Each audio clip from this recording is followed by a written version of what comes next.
Ассаламу алейкум, Самсара Мехкой. Мы с вами разобрали довольно большое количество тем и довольно важных тем.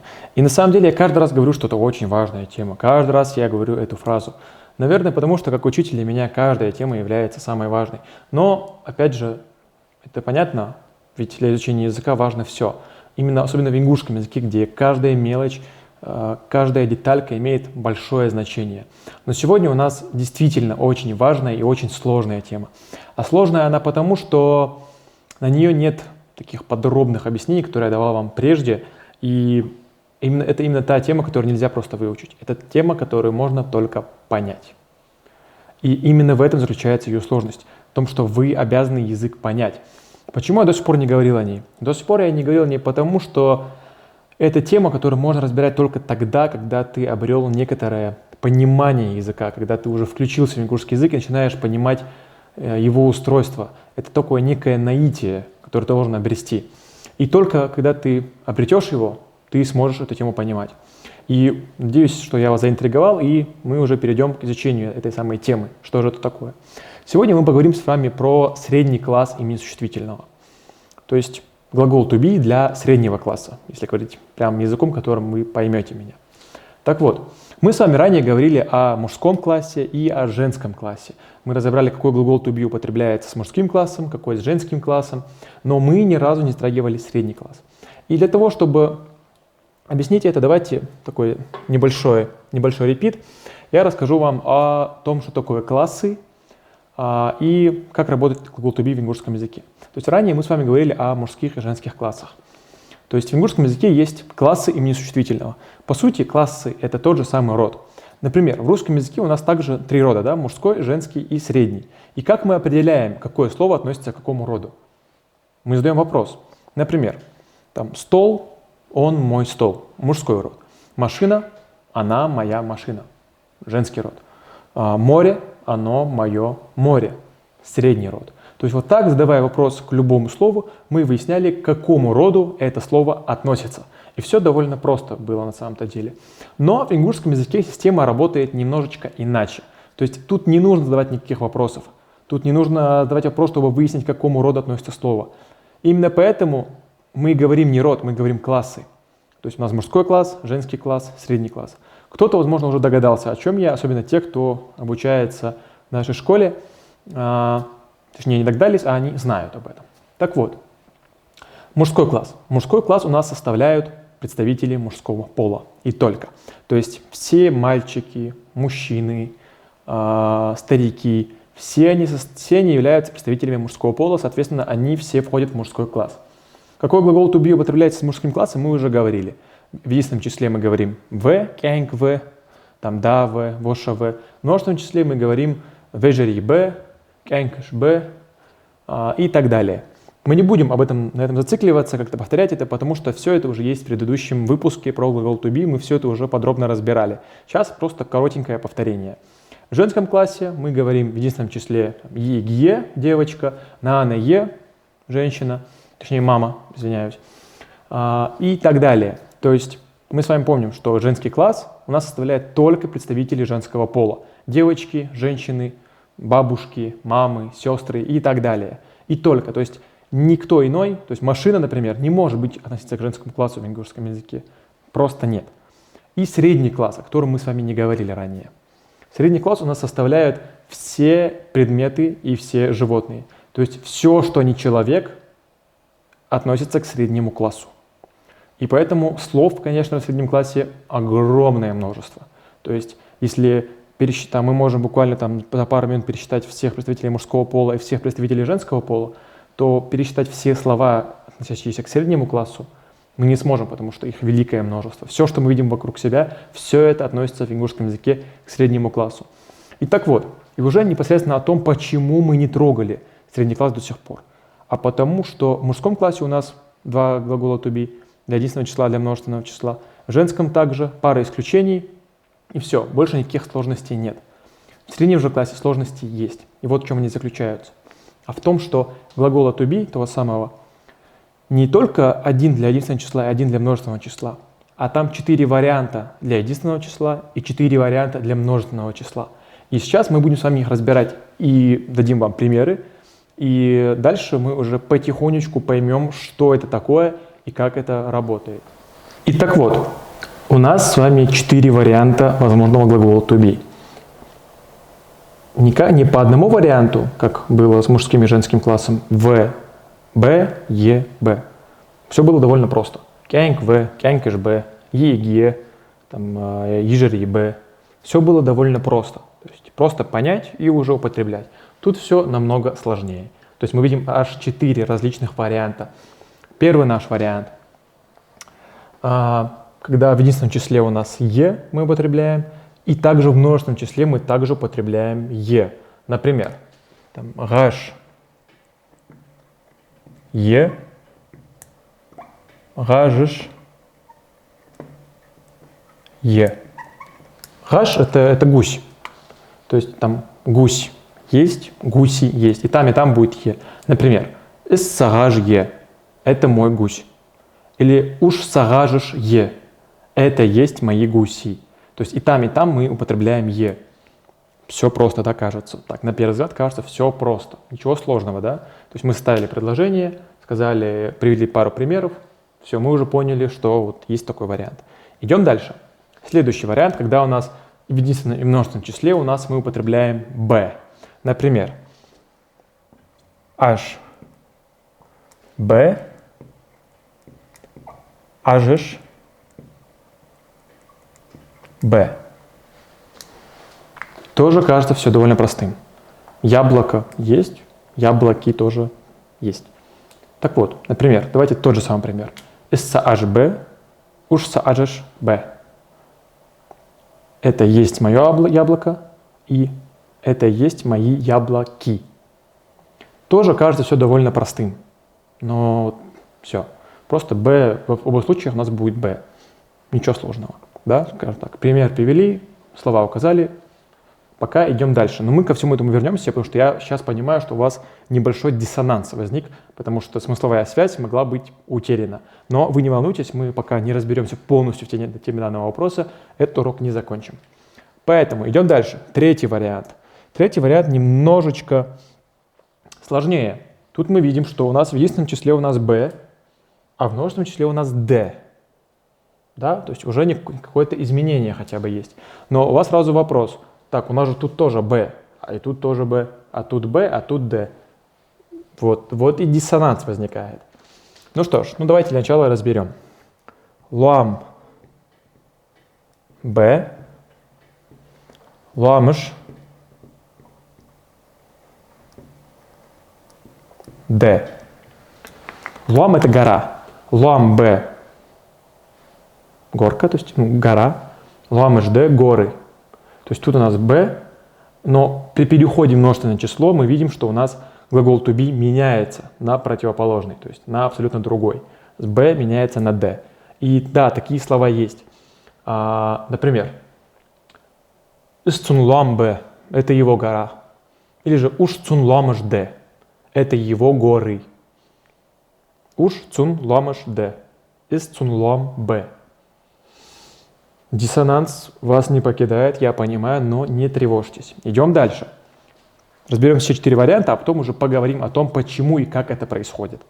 И последний наш вариант, когда в единственном числе у нас d, и в множественном числе также d. Ну, все просто, да, кажется. Урс. d. Урсыш. Урсыш d. Давайте тот же наш старый пример. Ис-цун урс d, уш-цун урсыш d. Это его нож, это есть его нож, так как мы помним, что вот эти вот все глаголы, то есть все это глагол to be, они все выполняют функцию есть. Да, то есть как в английском языке, просто мы это не переводим на русский. Это есть его нож, это сейчас я специально перевожу для вас. Уш-цун урсыш d, это есть его ножи. Итак, многие из вас подумают, что все довольно просто. Что сложного? Когда е, тогда е. Когда д, тогда д. Когда б, чуть сложнее. Иногда б, иногда д. В целом, ничего страшного, подумают, скажут некоторые ребята. А я задам вот такой вопрос. А как понять, когда «е», когда «д», а когда «б»? Да, в этих словах мы уже знаем, мы их разобрали. А как нам понять во всех остальных словах, что нам делать? Как нам разбираться? Как понимать, где и что мы говорим? Ответ прост. Никак. Да, от учителя ингушского языка может быть очень странный ответ, но на самом деле это так. Понимание того, где и какую фразу когда употреблять, приходит к вам лишь с опытом.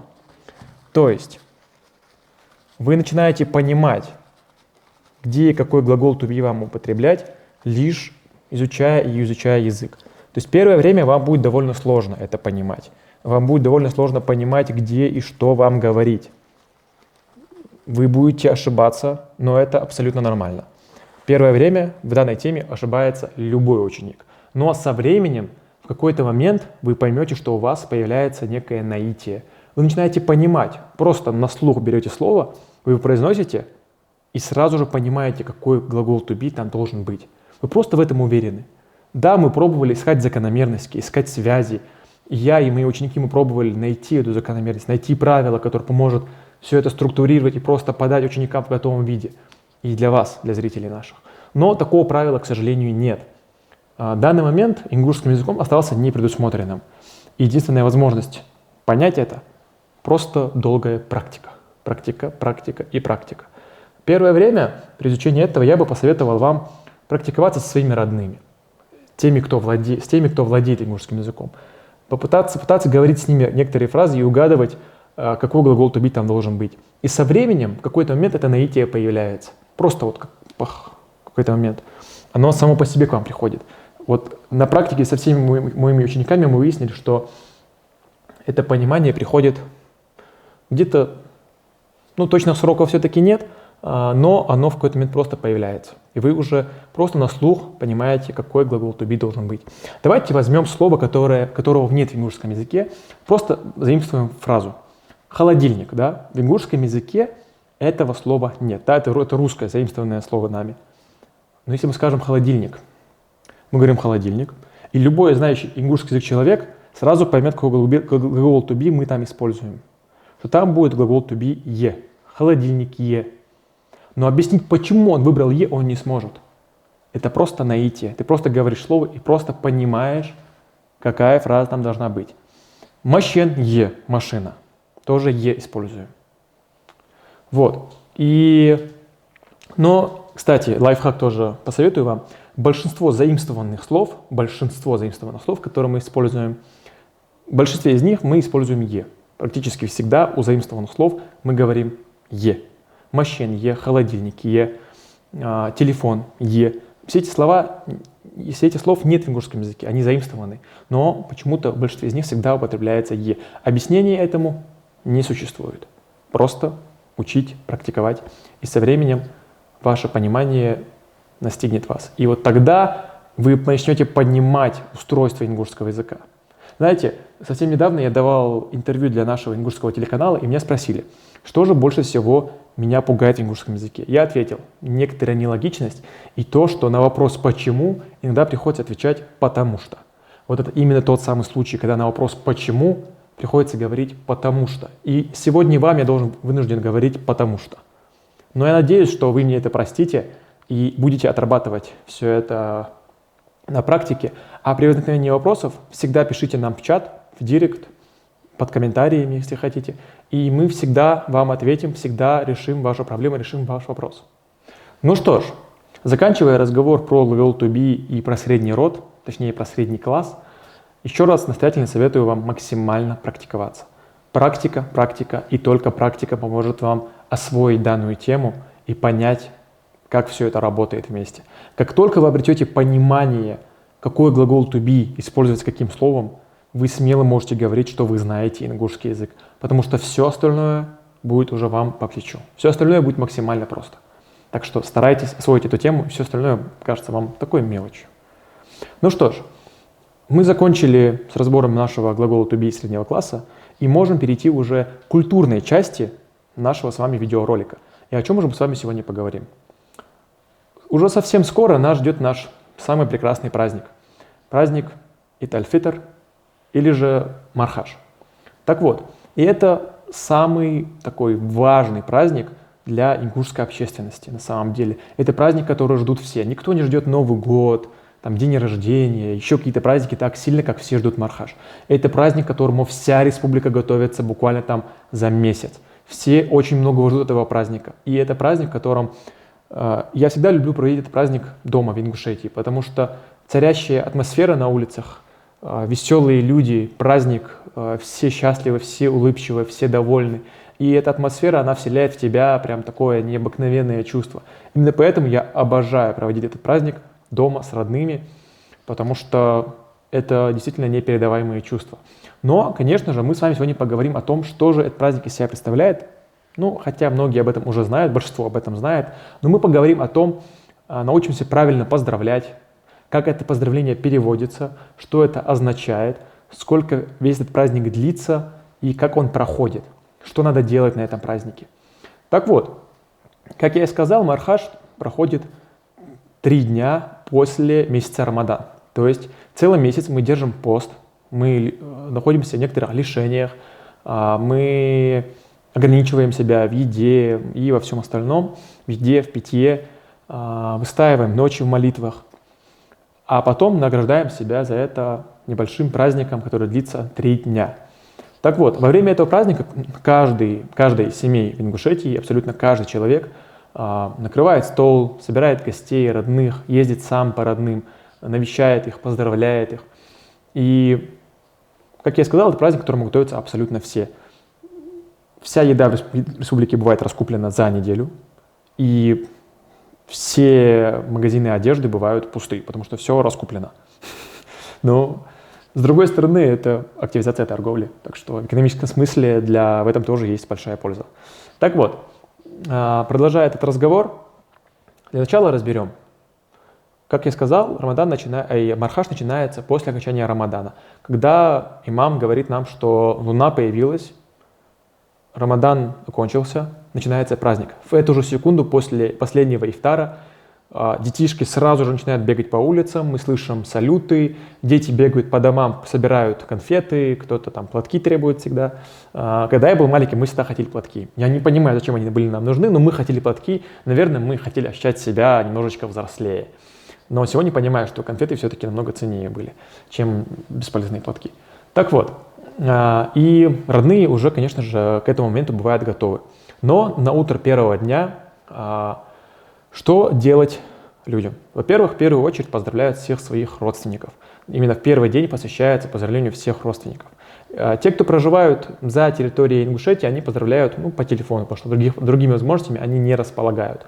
А те, кто проживает на территории республики, первый день они ездят по всем своим родственникам. В первую очередь они проходятся по всем своим соседям и ближайшим родственникам, которые живут неподалеку от них. А уже потом они выезжают для посещения всех остальных родственников, которые живут на всей территории республики. Это очень важно, посещать родственников именно в первый день, потому что если вы не посетите своих родственников именно в первый день, это будет проявлением неуважения к ним.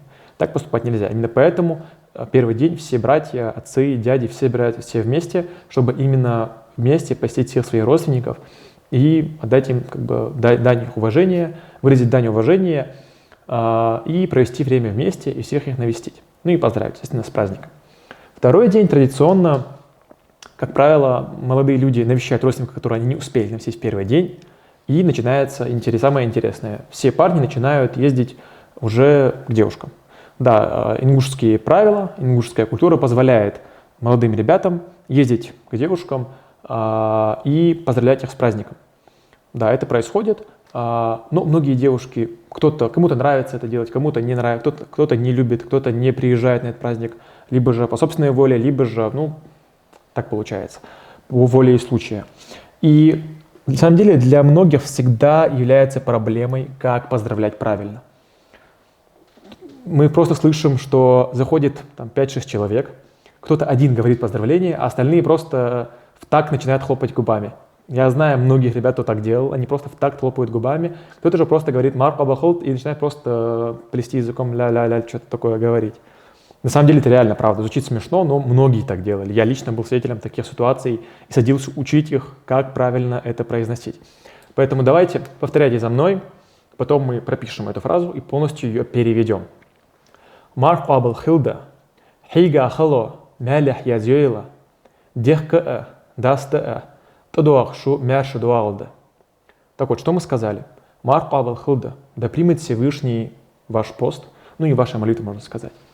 Хига хало, мялях язюила, чтобы ваши усилия, чтобы те лишения, которые вы терпели в течение этого месяца, были вознаграждены. Хига хало. Хига хало — это пройденные трудности, да, грубо говоря, ваши лишения, испытанные вами. Мялях язьёйла — были записаны вам вознаграждения. Дехка — это сухур. Дехка. Да, дехка — это сухур. Дехка даста — это уже даста, это уже как бы время ифтара, когда вы развязываете ваш пост.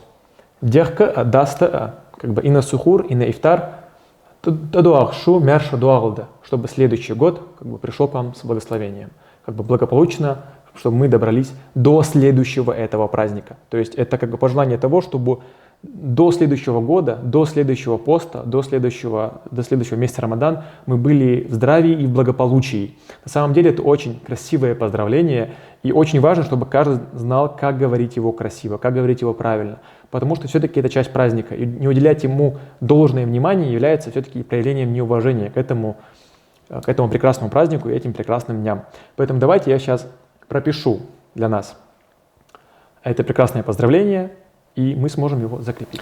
Итак, давайте еще раз.